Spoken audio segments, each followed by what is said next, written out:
everyone, Tim Anderson here, aka Renfell, and welcome to the latest video in my ongoing Is It Worth It series. And today we are talking about this game, New World, which is in closed beta right now from Amazon Studios. It is their first game ever, and it has been I don't want to say troubled. It hasn't had a troubled development per se, but I would say that it has had a controversial development in the sense that it has undergone some massive changes over the years, based on feedback from the community. And you know, good or bad, the game has just shifted a lot since it started. Um, I had zero interest in this game, which is it's funny that I am at the point where I am right now because up until about 2 days before the closed beta kicked off, I had no interest in this game whatsoever. The reason for that was because when it first was announced years ago, it was announced as like an open world, full PvP, survival type game. I don't remember if they announced full loot or not, but I'm not a PvP gamer by nature. So I was immediately turned off by this game because it was going to be PvP. Now, I know they have since made dramatic changes. I watched the was it an open alpha, I think is what it was, like a year ago, and all these streamers were able to come in and do content creation and stream the game and everything, and I watched and I still was like, nah, I'm not that impressed. It's still all PvP. And then they went away from that and said, oh well, we're gonna go away from that, we're gonna make these changes, and we're gonna add a bunch of PvE content to the game and start making strides towards having it be more of a typical MMO as opposed to a PvP slash survival game.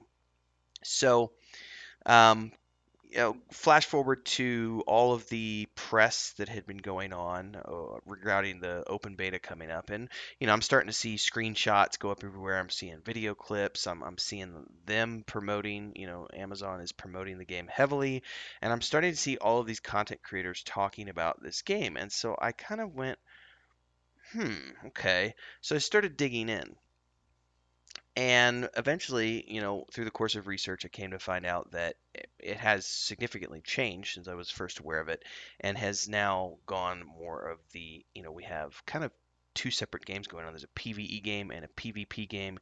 PvP is entirely optional. And when I heard that PvP is entirely optional and there's this entire PvE game to be experienced, I kind of went, "Oh, really? Okay. I'm color me intrigued." And so that led me to watching a bunch of videos on the game. And after talking to a couple people in my community and some other communities that I'm a part of, I decided to go ahead and pick up the game. It was, $40 on Steam, and that got me into the closed beta.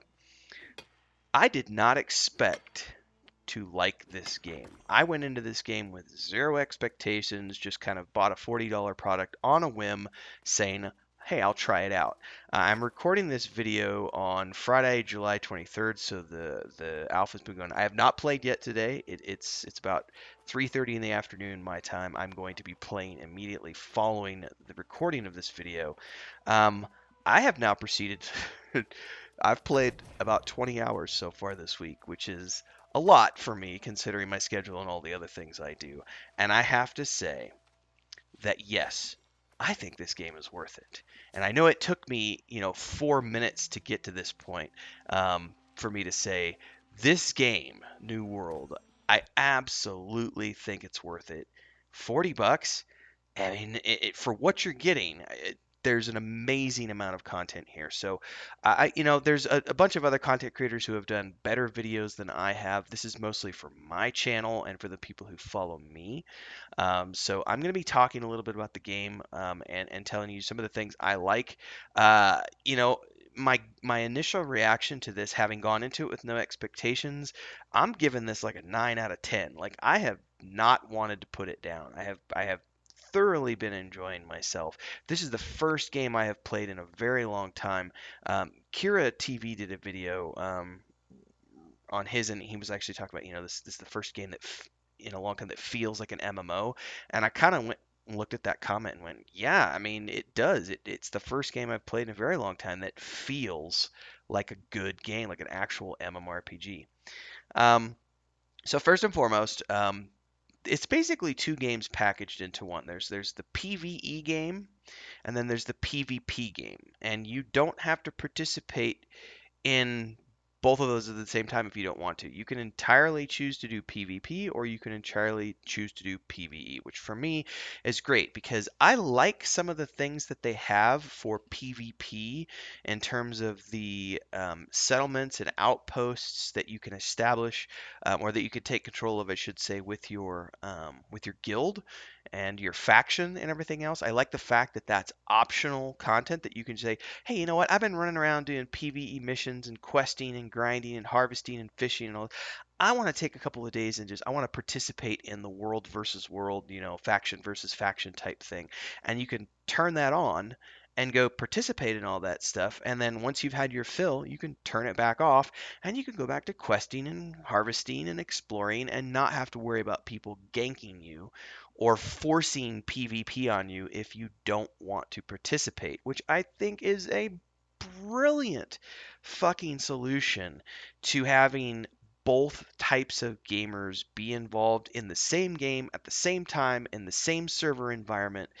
It's just so well done. I love that.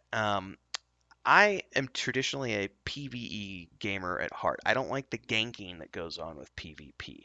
So I like to go out and explore, and that's largely what I've been doing up to this point. But I'm already planning this weekend to dive into some of the Syndicate.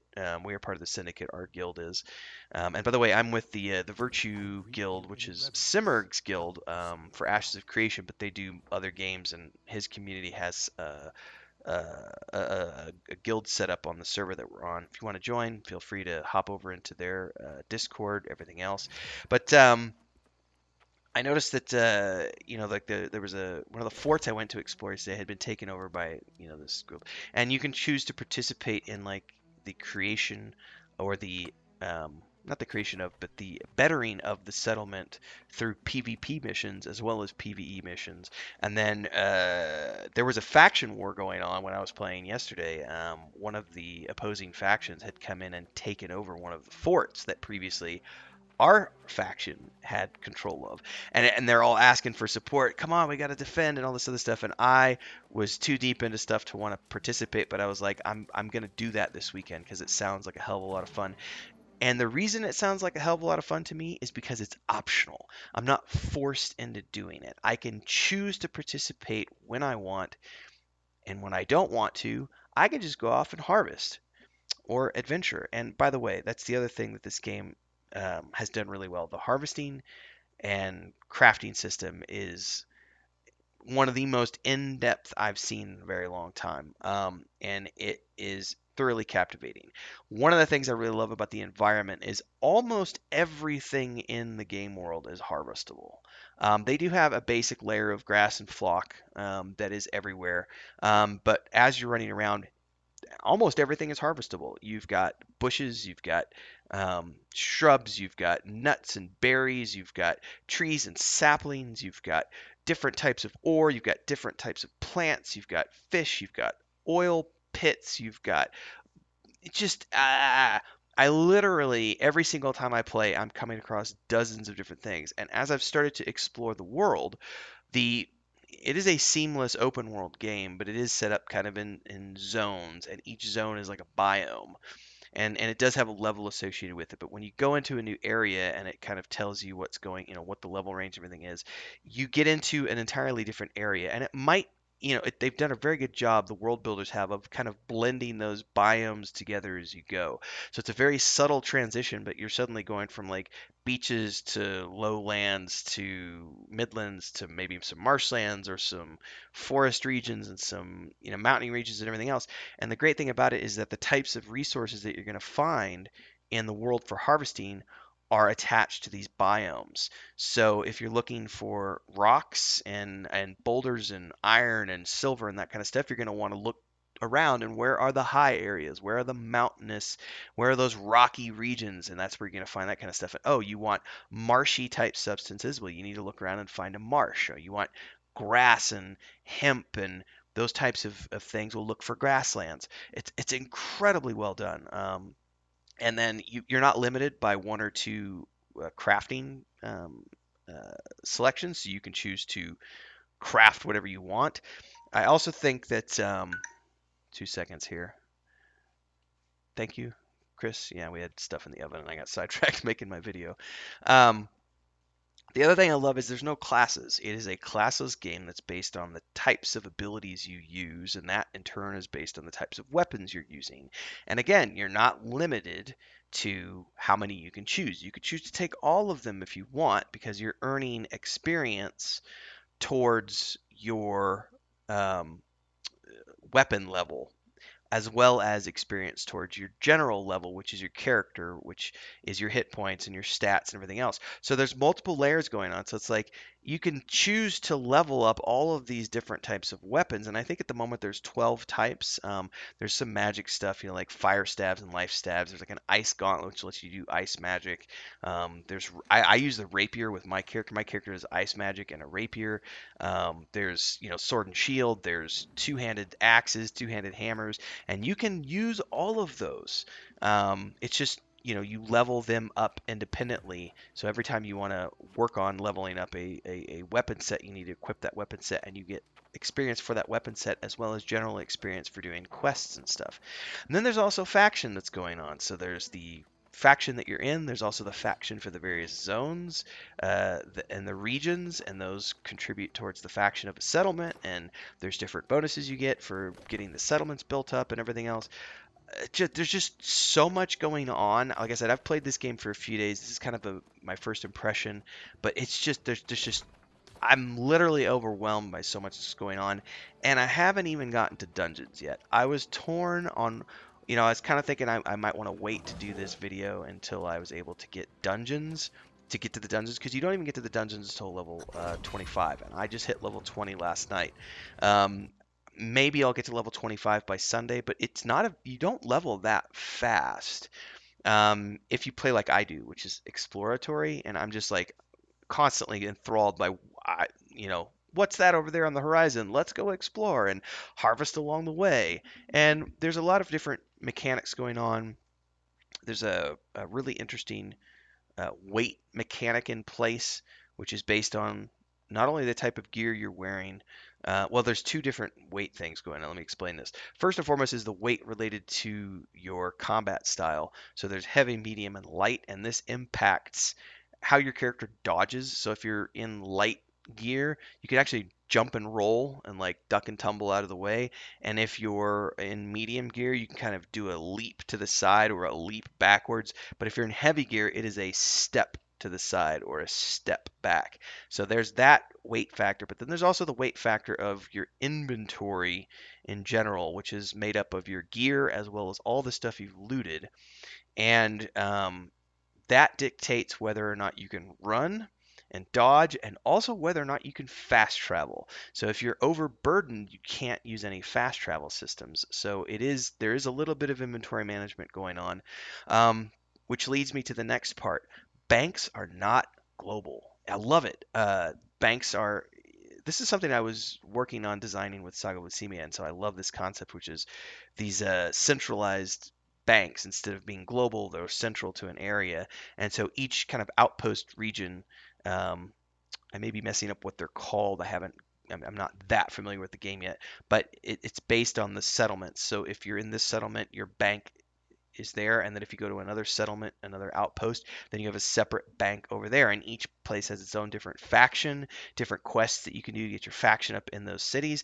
And when you're getting your faction up in those cities, you have options of how you want to use the points that you're earning for those cities, which for me, you could do things like increase the harvesting time while in the region, or increase your storage space while in the region, or increase the amount of XP you get while killing monsters in the region, increase the amount of faction you get while you're in the region, decrease the amount of money that you have to pay to traders when selling things, decrease the amount of money you have to pay for using crafting facilities.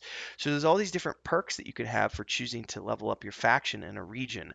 I've chosen to go with like increasing my harvesting time and increasing my storage space for each of the regions that I've joined. I'm in 2 regions now because I'm just slowly kind of exploring a little bit more. But I love the fact that there's no global bank. It's regional banks. So and there's limited space. So if you want to get more space, you do the quests and get your faction up, which is great. The other thing I really love is there's no mini map. There obviously is a map that you can bring up and which shows you the things, but there is a compass across the top, which honestly I really only pay attention to when it's time for quests and stuff, because it does, you do get that aspect of it. But it also, as you level up, like for example, as you level up in skinning, you'll start noticing that you can detect animals on the compass. It's like built-in tracking. Same thing when you level up your harvesting, like, or you level up your mining, or you level up your lumberjacking, which is not called lumberjacking. I forget what it's called. Timbering, maybe, I forget. But as you level up each one of the harvesting skills, you can track nodes on that compass from farther away. But I do like the fact that there's no actual mini map on the screen, taking away from the immersion in the game. It's just like you're in the game, you're immersing things, and you're going forward. Combat is the other thing that's very different than any other MMORPG I've ever played, because it's not tab target based, but it's also not like, say, ESO, um, where you have a target reticle. It's directional. It does take a little bit of getting used to, but the one thing I will say about combat is I went into this a little trepidatious about the combat, because I had read and had seen some videos and it seemed a little action combat-y, and it is, but it's not like the action combat you've necessarily played before. One of the most important aspects of combat in this game is that block and dodge, but especially block, is hugely important to surviving combat encounters. If you don't block, I found this out. Like, you can kind of go from level 1 to 10 and not really worry about block because it doesn't really matter. You take some damage. It's like, shrug it off, eat some rations, take a potion, you'll be fine. But by the time I got to like level 12, I realized I was getting the crap beat out of me and I was just chewing through travel rations and I was inefficiently playing. And then by the time I got to like level 15, 16, I started like getting to the point where I was dying in combat scenarios. Block is hugely important, as well as positioning in combat. And I've heard and I've seen some videos and I've heard that it's much more important in dungeons as well, because things can, kind of 1-2 shot you. But even just in my solo play so far, it's very important that you don't just spam abilities. It is definitely a punch, counter punch, punch, counter punch, jab jab hook type situation. You definitely, and every mob is going to be a little bit different. Some mobs you can't block and you're going to have to dodge, like things that cast spells at you. You do have to dodge those. But in like melee combat scenarios, some things will do a couple of basic attacks and then they'll have like a combo that might be 3 abilities, it might be 5 abilities, and you have to learn those each time you go up against a new foe, because if it's a 5 combo move and you block the first 3 and then you try to go do an attack, you'll get slammed by those last 2 abilities and it will just wipe out like half your health or more. So combat is very strategic and it's more fun than I thought it was going to be. But I will also say this, um, I cannot stand mouse and keyboard with action type games, so I have an Xbox controller. Controller support is not built into the game at the moment, but if you're playing through Steam, you can obviously go in there and you can tweak things around. It took me all of like 90 seconds to set up my controller once it was through Big Box and everything else, and the controller works great. So I play it like I'm playing The Witcher 3. I mean, there is a little bit of, I still have to do some keyboard and mouse stuff like when I'm in towns and crafting, because again, the controller support isn't there. They've said that they're going to be adding it, but it's not in yet. Um, but it works fine right now. You can configure your controllers. You can configure an Xbox controller or a PlayStation controller. For that reason, because it is so action combat heavy, I don't like trying to do that with mouse and keyboard because I got a bad tendons here. So I love the fact that I can do it on the controller. What else is on my Oh, the other thing, there's no mounts in the game, which is amazing. Like they've done a lot of good things in terms of old school melding with new school.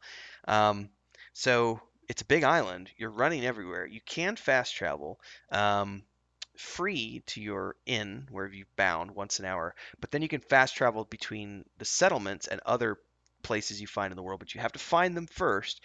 And second of all, fast travel is not free. It does take an in-game consumable.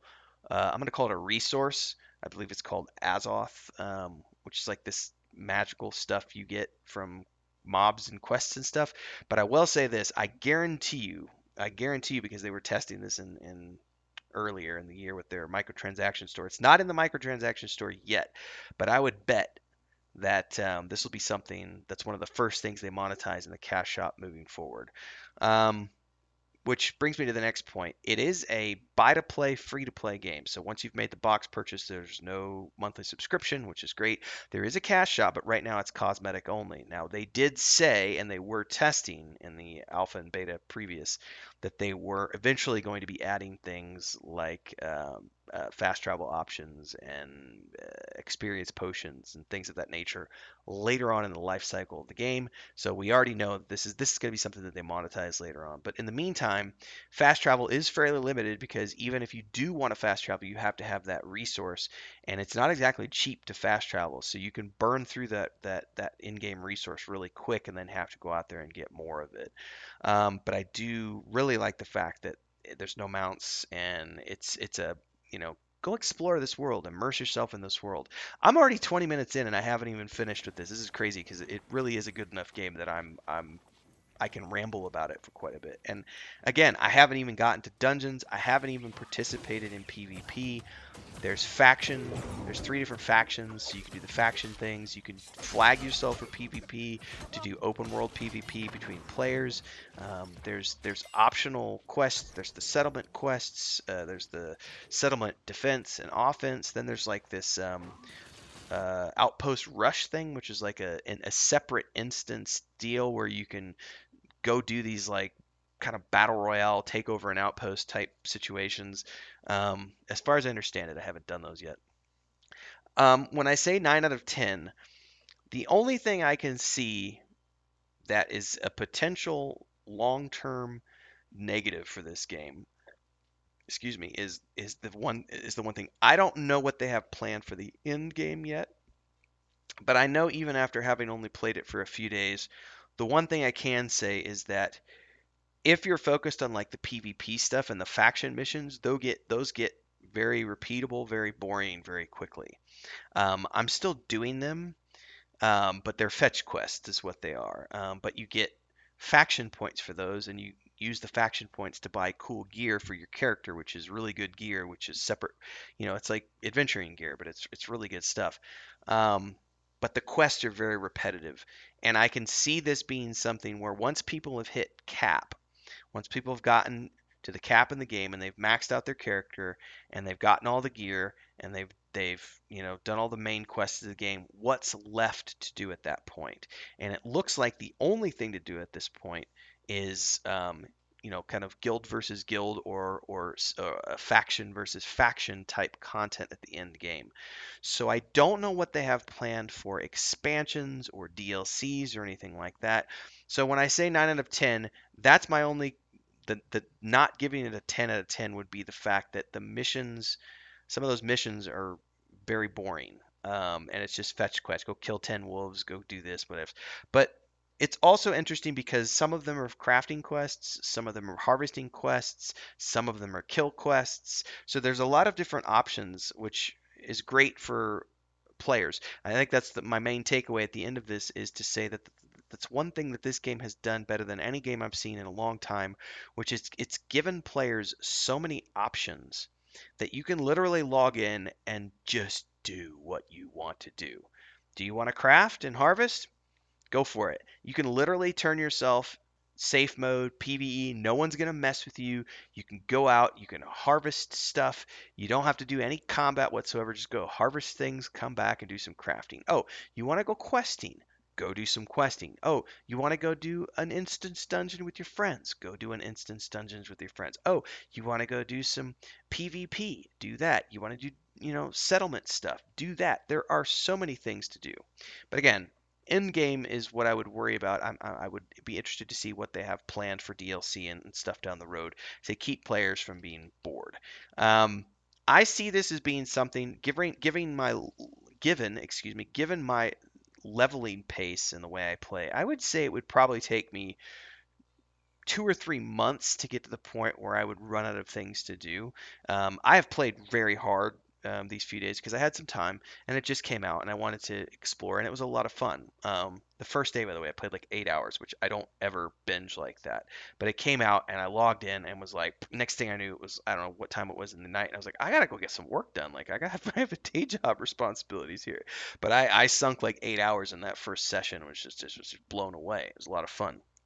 Um, when it comes out, I doubt I'll play like that because most of the time, I get 10, 15 hours a week to play games, maybe 20 hours a week, and I usually play a few different games. So this will be something for me. I see this being a game that's going to give me 2, 3, maybe 4 months of entertainment, kind of like Assassin's Creed Valhalla did. And if they've gotten to the point where they're adding DLCs and stuff, on a quarterly basis or something, I don't know if they are. I don't know what the plan is for that. But first impressions, 9 out of 10. Absolutely, this game is worth it. I think for the price tag, especially a AAA game that's only charging $40 instead of like 60 or 70, and there's no monthly subscription. Honestly, if you like MMOs and you like fantasy and you like just fun games, I think this is something you should pick up and do so. You don't have to do it now. It's going to be out at the end of August. You don't have to necessarily jump in right now in the closed beta, but I would pick it up for sure when it comes out, or now. It's up to you. Anyway, thanks for following along. If you liked this review and you like the type of videos I produce on my channel, don't forget to subscribe and hit the bell icons to get updates for all the future stuff that I do here on YouTube. And of course, don't forget if you want to support, you can hop in below to the Patreon that we've got going on. You can pick up a subscription there for as little as $3 a month and support what I do here as well as what I do over there with my brother and my wife. There's also a Discord channel if you want to join us there. Thanks so much for tuning in. Share this out, comment on it, like it. Let me know what you think in the comments below if you've played it, if you haven't played it, everything else. And I'll see everybody in the next episode.